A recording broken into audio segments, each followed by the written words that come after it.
Hello and welcome to a new video series. I think I always say this at the start of video series, but it's something I've been thinking about for a while now, and it was I was given a bit of a nudge recently.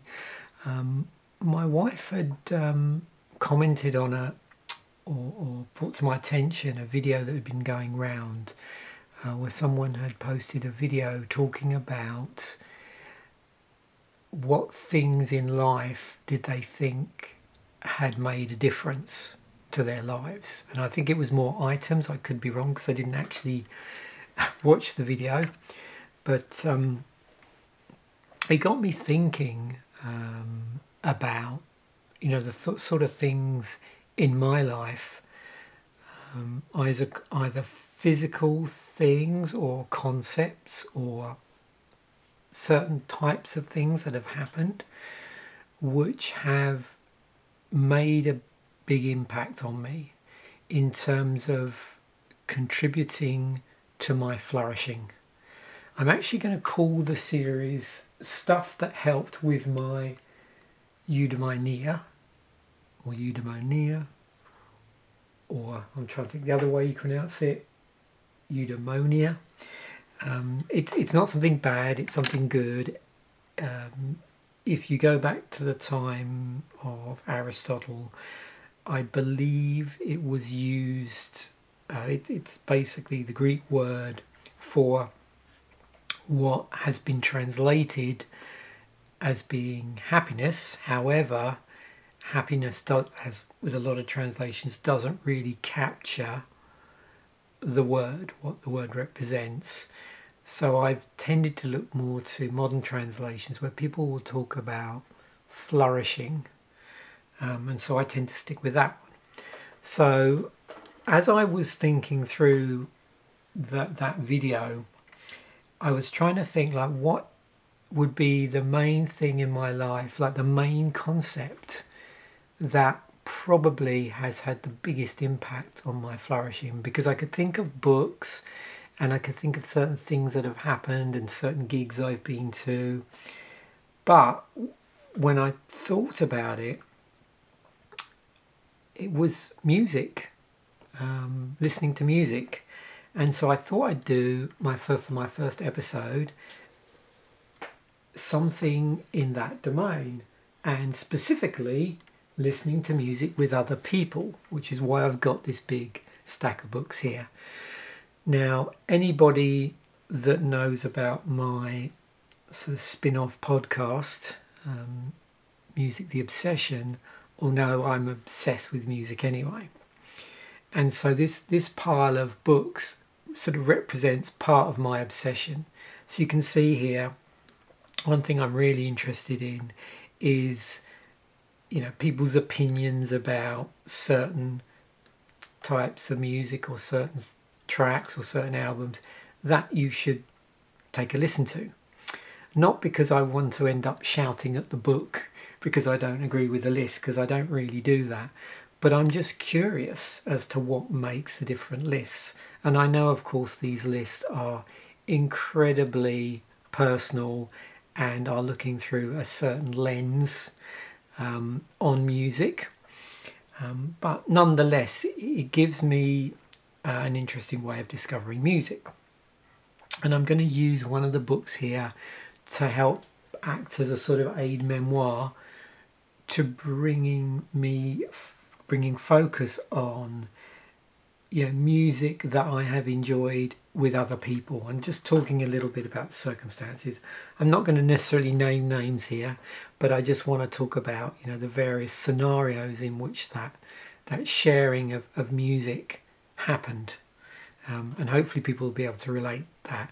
So a lot of when you choose what to listen to historically, it's from listening to the radio way back in the day, or latterly, it's been reading books on it, or as this episode is sitting down with either one person or a group of people, or going on a road trip and someone sticking on an album and you'll listen to it.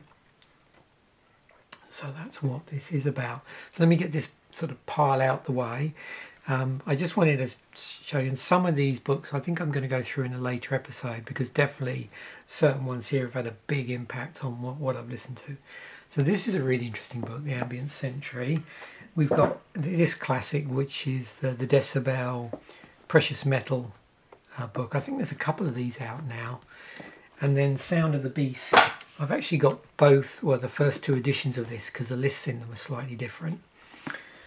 And then things like 1,000 Recordings to Hear Before You Die. This is a fascinating list. It sort of breaks out from the usual stuff that you'd find in ones like this, the 101 albums you must hear before you die. So this gives a slightly different focus on that. There is this, which is incredibly selective, but the playlists are pretty interesting in it, actually, because there's 100 albums, but also there's some really interesting single track listing, like 20 tracks to create playlists. And in some ways it's a little bit more interesting than some of the choices. This is the book I'm going to go through in a moment. I'm going to use this to just jog my memory.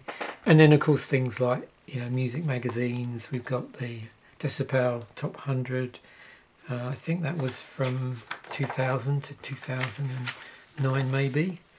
And there's another one, 2000, 2009. Rock Sounds 250 Greatest Albums of Their Lifetime. And then things like Classic Rocks. They've done a ton of these.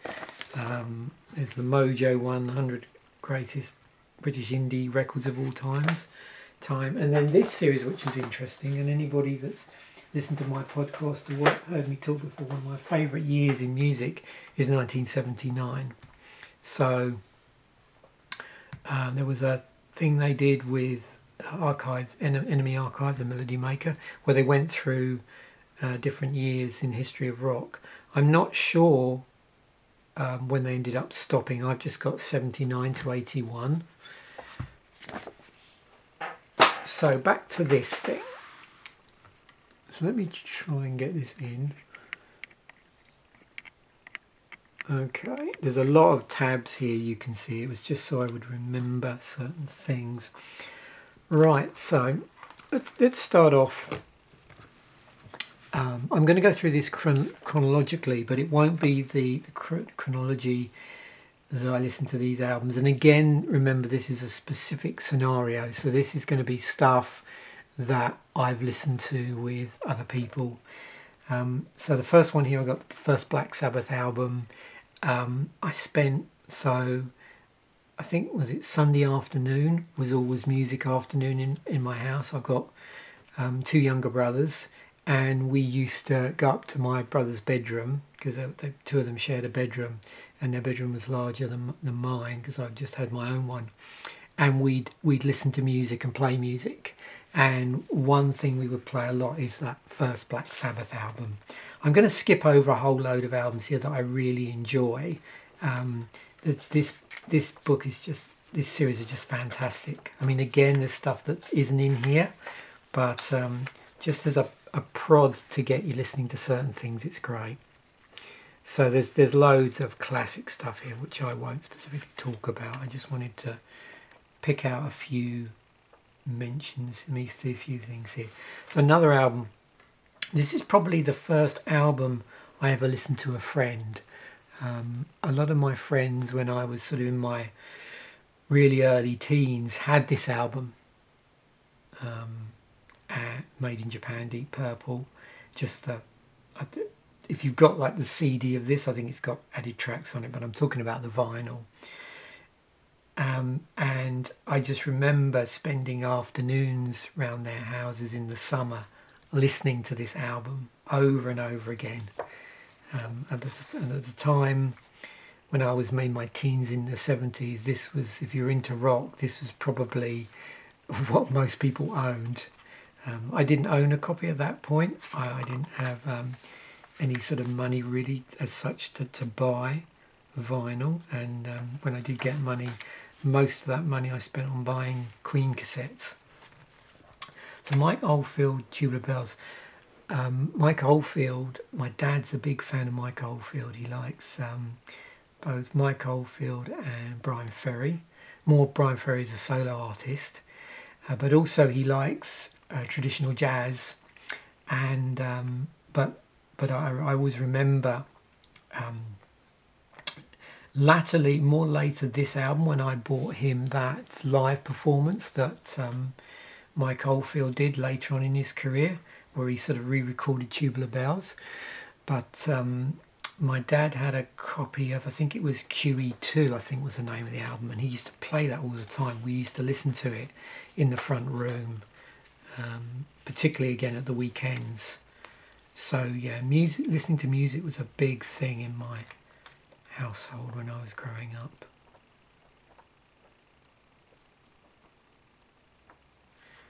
So yeah, this one, Queen and Night at the Opera. This, and I think it's original soundtrack by 10cc. I had a friend whose parents had both of these albums, and we used to listen to this all the time I was around there. I'd go stick on A Night at the Opera, and we'd listen through to this, and then we'd listen to, I think there's a side of 10cc's, the original soundtrack, which is like this, is a really large track. I think it's got this 3-part track, One Night in Paris, and it might have I'm Not in Love on it as well. I'm not sure. So I mean, so many other classic albums here. This is one of my wife's favourites, Tom Petty and the Heartbreakers, along with the first New York Dolls album as well.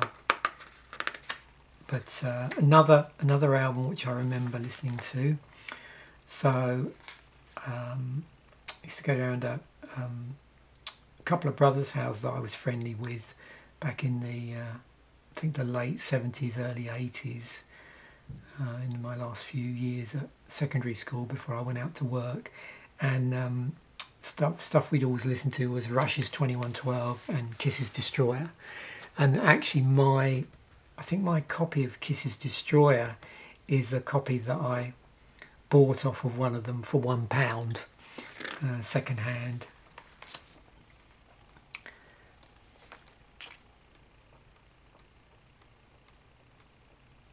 Oh, The Clash. So we're getting on to another album that I used to listen to a lot with my brothers. I don't know which one of us had this on tape, on cassette, but we used to listen to this in the front room, this album. That one, and is it Give 'Em Enough Rope? It's interesting because I didn't own a copy of London Calling until a lot later, actually, because we got the classic Sex Pistols. It's interesting, that's not really an album I listened to with other people. It was just on and off all the time. So I have no memory, put it that way, of specifically sitting down and listening to that album with other people. Oh, Thin Lizzy's Live and Dangerous, another popular one to listen to with my brothers. In fact, most Thin Lizzy albums, we had a lot of the Lizzy 70s output from probably Nightlife around that time through to about Thunder and Lightning on vinyl. We had at least one copy of those various albums, I think, in the house that somebody owned. But this one, and also the live video that they put out. I remember we rented that from our local video store back in the early 80s and used to watch that as well. I lost count of the amount of times we rented that video. That one, and there were two videos that Bauhaus put out, a live one and one of their video singles. And that was another popular VHS video to get out on several occasions when we used to rent videos. The Cars, I didn't buy this album till quite a lot later, until I actually had a car. But this was one that would get played a lot going to live gigs and going on road trips. Great album for just driving around. I was driving around with friends, either going clubbing or going to live gigs. ICDC, Highway to Hell, what a classic. This one, I haven't marked it, but more in the context of listening to this was when I was jamming with friends. We learnt a couple of AC/DC numbers, and so we would have listened to this album or tracks from it probably together, just to get a feel for it. But also there are other memories. I can remember trying to program this into a drum machine, where we had a series of rotating drummers that we used to jam with. One of my brother's favourite bands. We definitely listened to this album, the three of us, a lot. In fact, the first three albums. Oh, there's London Calling, just as a reminder to me.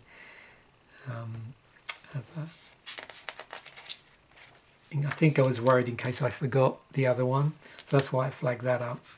Bought that a lot later in life. But the main reason, actually, now I come to think of it, the main reason I flagged this up is Japan's Quiet Life. When I was going to college, I used to drive in with some friends, and in the early days, when it was me and just this other person I used to go with college with, we used to listen to a lot of Japan, particularly the stuff off this album. That one and the first and second Duran Duran albums. He was a big fan of like New Romantic and jazz funk, I think. I wasn't that enamoured at the time, but a couple of years later, I just joined over, seemingly to me, the dark side, having at that point been a sort of dyed in the wool, rock fan. Although early Japan, very rocky. So the a couple of albums prior to this, reasonably heavy stuff actually. Those first two albums before they released Quiet Life. That's a great album actually. Yeah, all classic albums I'm skipping over. Well, not surprising considering what the book's supposed to be about. This one is interesting. So, going back to when I was still at school, I stayed on a year. I didn't do so well back then in the UK, it was O-levels at 16. Didn't do so well. And originally I think I planned to go to university. But ultimately after staying on a year, I decided I'd go out and work. So I started work at 17. Well, in that year I was there, often what would happen at secondary schools is you get new people join the school who came from schools that didn't have a sixth form. And I made a new friend. Someone joined the school and he brought in on tape Cheap Trick live at Budokan, and also Scorpions Tokyo tapes, and we used to listen to that during our study period in the form room. Oh, The Damned. Yeah, this is one I've listened to with numerous friends over the years, and it's funny. At my first place of work, the guy that went on to be ultimately my boss, who was a massive music fan, we always called this The Damned. What was it now? Not greatest hits, but I think we called it something like Damned Singles Album, because even though a lot of these weren't singles, when you listened to the album in totality, it sounded like a lot of the ones that weren't singles should have been singles. Special. Wow. So many great albums. Yeah, I didn't mark up this specifically, but both AC/DC, Back in Black, and For Those About to Rock. My parents used to look after someone's house while they were away, and they were like primarily to look after these 4 big Rottweilers that these people owned. And my brothers would go there and stay with my parents, and then I'd look after my parents' house. We had a dog as well, and so we had that. We didn't really mix it in with the Rottweilers, so that I was at home with the dog, and when I used to go up there and visit them at the weekends and take the dog up there, just there, and it would sort of play when all of its in its own way with these other four, which were puppies at the time, puppy Rottweilers. It was the mother Rottweiler that was extremely grumpy that we used to keep it away from. But we had a corgi, and it's funny because it used to herd the puppies, like its herding instinct. But when I went up there, the people that lived up there, their kids had Back in Black and For Those About to Rock, so we used to listen to that. Oh, Motorhead, of course. Oh, British Steel, another one I've listened to on numerous occasions with my brothers. A lot of these are going to be albums that I've listened to with my siblings. Pretenders classic album. Motorhead. I had a friend who used to have this on cassette, and every time he'd play, he'd go, "Listen to this, Rob," and like clamp it around my head. And he'd play. His favourite one was "We Are the Road Crew," where they wheeled out the member of the road crew to like shout into the microphone. I thought that was great. Oh yeah, New Gold Dream. Actually, my friend who was into Motorhead, his brother had this album, and when we used to practice, playing guitar together. And he had a Dr. Rhythm DR, one of the early ones, like a DR5 or a DR10. I can't remember what it was. Not the first one, but I think the second iteration. And after practicing on a Sunday morning in his basement, we used to listen to music for ideas. And I remember he had New Gold Dream, and the other one, was it Sparkle in the Rain? So that brings back memories of just practicing guitar. Oh, definitely associate this with clubbing. The first firm I worked at, there was a massive restructure and part of the firm split in two, and we had a couple of people come, new recruits who came in, who we had to train up for the move when the firm split.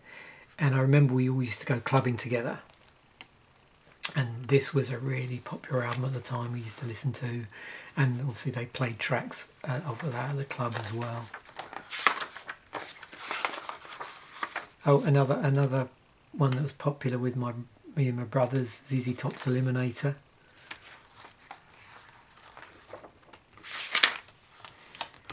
So yeah, I got a friend of mine who's was a professional cyclist, and when we used to go out to different places, up to London or clubbing or picking up friends or visiting friends, this was on a lot in the car. We used to listen to this just endlessly, particularly the actual lead track. There was that. There was the second Michael Schenker Group album as well, Attack of the Mad Axemen particularly, and a next album I'm going to mention. Let me see all these other classics here,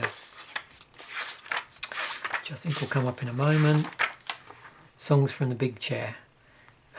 This is in here for two reasons. One is because of that, another album. I remember us, I think it was three of us that used to go out clubbing a lot, and also we used to hang out with one of my mates' girlfriends at the time and her friends, and this was a super popular album to play while we were driving around. But we were chomping at the bit because they released, was it Shout, before the album came out? So we had like recordings of the track that we'd recorded off the radio, but we were just desperate for this to come out so we could listen to the rest of it. So yeah, that was a classic at the time. Steve McQueen, I bought that when that came out by Prefab Sprout. I used to listen to that. I used to listen to it a lot in the car going to gigs, and when I was hanging out with like friends of friends and going places around the same time as Frankie Goes to Hollywood, and that sort of period that I just alluded to. Okay, jumping ahead a bit here. How are we doing? Oh wow, 25 minutes. I don't think going forward the videos are going to be quite as long as this, but anyway. Oh, Joshua Tree. So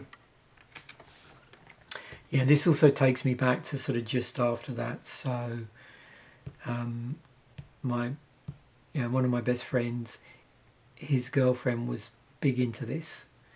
So when I was out with them and other sort of friends of hers, this would get played a lot. But well, actually more the previous album, Unforgettable Fire. And there's this one particular memory I have of, we went off, I think 3 or 4 of us, to a trip up to another friend's house who lived a number of miles away. It was a bit of a road trip. And I can remember we were in this little Mini Cooper, the original ones, one of the small ones. And I think I was in the back and it was raining and we'd pulled up to get directions. And I remember the Unforgettable Fire video came on, the very start of it. And the rain was just trickling down the outside of the car on the window. And it's just that, and the moment I think of that, I hear that opening part of that track in my head. And so, and we play, for those sort of trips, we play a lot of U2 and Eurythmics as well. Okay, Faith No More, The Real Thing, another one that was popular with me and my brothers when that came out. Oh yeah, New Order. I haven't got the album I was thinking of here, but I flagged this up to remind me.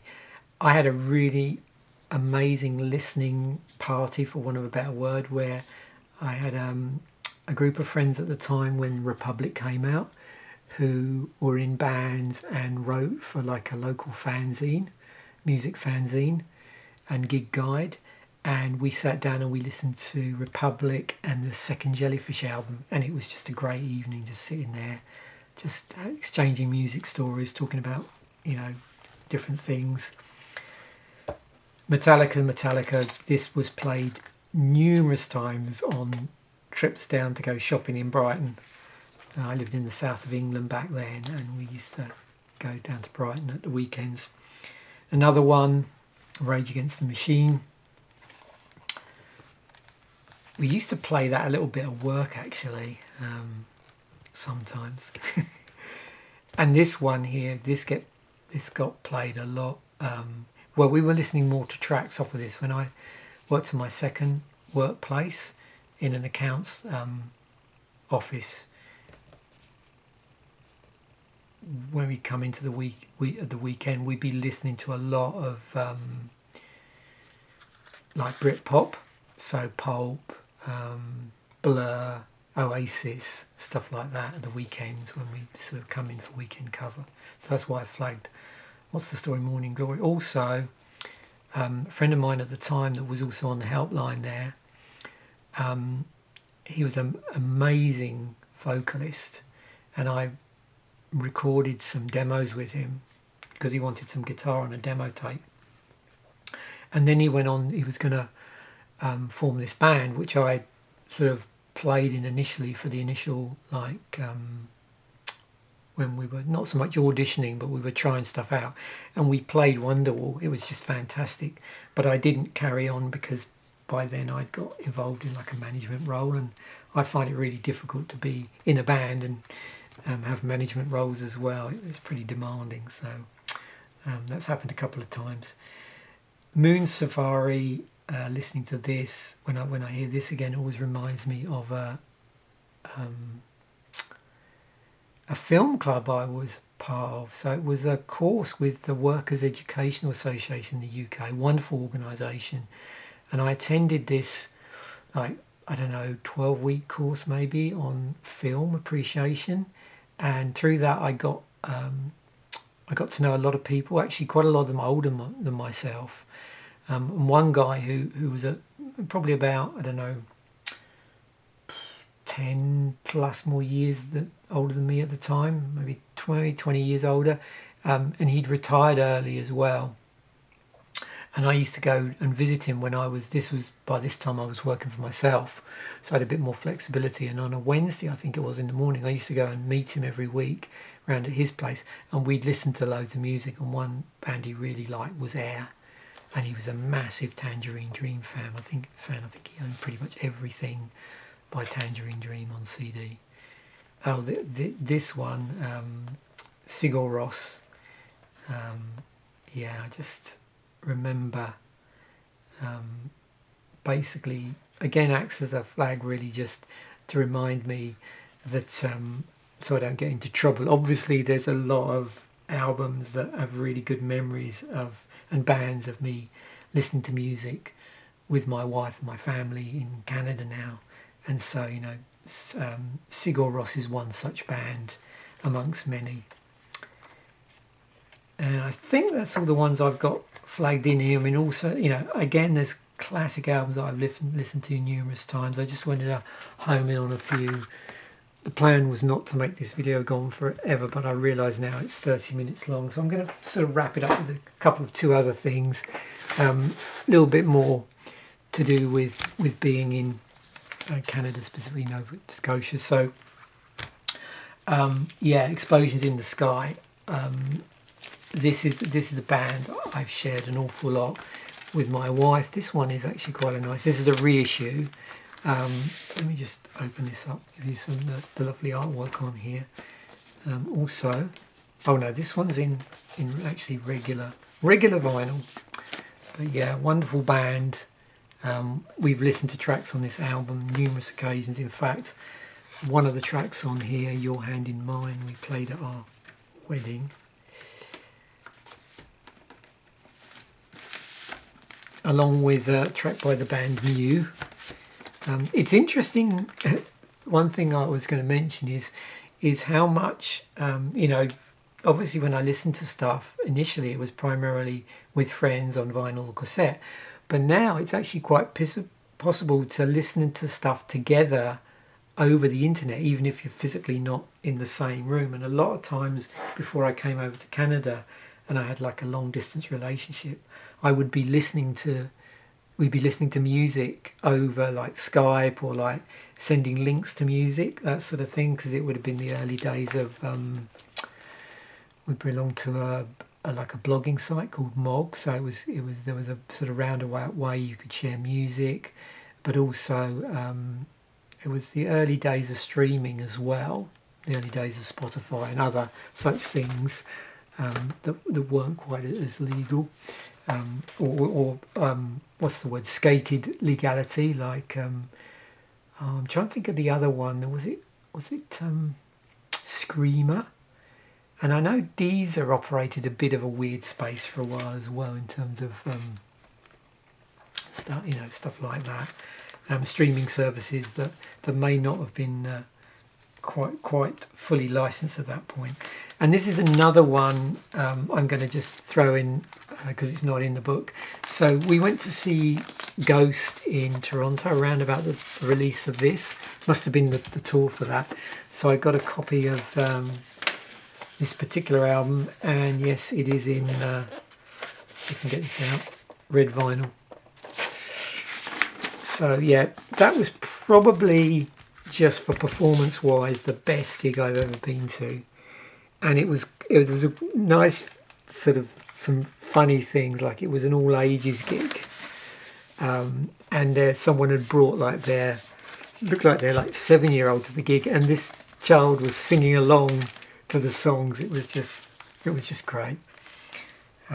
You've really got to see this band from the funny side. Don't take them too seriously.